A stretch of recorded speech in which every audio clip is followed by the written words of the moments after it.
The tour's been great, actually. It's our Canadian tour is always one of our like bigger tours that we do, so we bring some screens and some cool stuff that happens during the show, and there's a big stage, and all the bands are pretty awesome, so we have a lot of fun on this tour. It's been awesome. I love it here. I love playing. It's the biggest show we do, so the fans are all awesome, and the crowds are loud and crazy, and it's a blast. On this leg of the tour, the only American band is All Time Low. Is there anything that you find American bands kind of have misconceptions about when it comes to Canada or Canadian bands? I think they just don't think that it really is cold. None of them brought winter jackets or boots. They only have like little leather jackets. They're like, man, it's cold here. Yeah, dress up, you know? Come on. I did that too, though. Yeah. I'm kind of like fighting winter, and like I figured that if I pretend it's not winter, it'll be warmer, but it doesn't work like that at all. I think that what else? I don't think they expected the shows to be that big, and like in in their heads, like they'd probably never heard about Edmonton or like Winnipeg, and they go there and there's like 6,000-7,000 people. Like, what is this? So I think that that was really fun for them to realize that all the shows are really big, and there's lots of music fans here in Canada that enjoy music and enjoy their music, our music, all the band's music on this tour. So that was, I think, a eye-opening thing, and the fact that we don't live in the igloos was also surprising. Yeah, it is log cabins. Everybody knows that. Yeah. Well, you also worked with Alex on your album that you released, but you worked with a whole bunch of heavyweights in the pop-punk industry. Do you think that working with so many different people brings diversity to your music in a way? That's exactly what we think. Yeah, I think it keeps us fresh for ourselves. It keeps it fun. Like, I mean, we've been doing this for 12 years now. It's our 4th album, so to have guests, I think it kind of injects a little bit of specialness and freshness to the music, even for ourselves in the studio as we make it. And it's cool because our fans are really open-minded and they love all kinds of bands and all kinds of styles. So for them, it's exciting to have different artists that they're into on our records. Just it's a cool thing. It's just more fun, I think. Yeah. With the release of Jet Lag, you did that both in French and in English. Did you find the version with Natasha Bedingfield or the version with Marie May to be more well received than the other amongst your fans?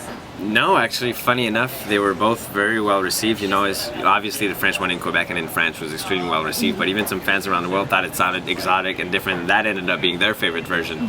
So it was very, very cool for us to dabble with French songs for the first time, and we're definitely going to do it again in the future.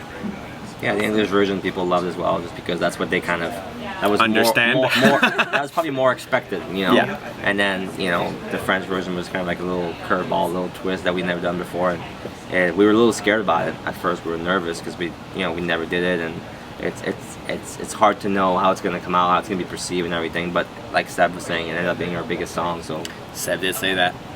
This is true.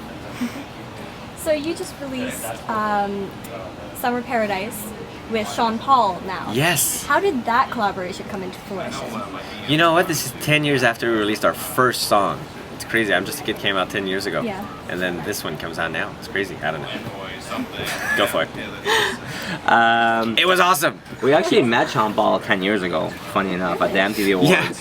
Yeah. He was on the same floor as us, and we kind of hung out. And then we saw him again at different shows later on, and Pierre and I have the SP tattoos, and we kept telling him it's Sean Paul tattoos. It's like, no, I know you guys, you're Simple Plan, I know you. It was just funny. We always kind of went back and forth, and when we wrote this song, it was like a very kind of different sound for us, very Caribbean, like kind of reggae influence, like Jack Johnson, beachy style, and we just thought and obviously we had Kanan on it, which he's awesome and he killed it, and we just thought let's try to give it a different twist. Let's have fun. Let's do more collaboration, and this record is all about that. It seems like we're doing so much of them, and we knew Sean Paul from back in the day, and we're like, he's the perfect artist for this. He's gonna give it like that super cool, like kind of Jamaican, like awesome feel, and I think it works perfect for the song, and our fans seem to really like it, so I'm excited about it. Kind of straying from collaboration, you were one of the few bands, at least in sort of a 10-year career, that has stayed with their original members the entire time. What do you think has made you stronger than a lot of the other bands out there? No idea. I don't know. No, I think we all see the big picture. I think we're all in it for the same reasons. We all have the same values as far as what we think is good for the band, and whenever we have issues, we just talk about them and solve them instead of holding it against each other and fight it. it's funny. It seems that most bands out there that did break up, they probably could have stayed together if they tried a little bit harder. So we're that band that tries harder. Did you ever dream in? That's good. I'll use that. Did you ever dream in the early stages that you'd be playing venues like the ACC that are just so big as Canadian venues? I think you always have that dream. I don't think you necessarily expect it, but I think that we always saw ourselves as like, one day we're gonna, play our hometown arena at the Bell Centre. We're gonna, tour Canada and have tons of people show up, and we're gonna go overseas and, have a lot of fans. I think when it happens the first time, you get, like, you're really proud of what you accomplished, and you get pretty like emotional about it. I think it was the first time we played at the Bell Centre, the first time we played here. I was like, holy crap! Like that was like one fell on our ass for real. Yeah, it was like one step above. Like it's kind of like, okay, like we could see our career kind of going up and things going well, and I think it makes you feel really amazing, And the funny thing is when you've done it once, you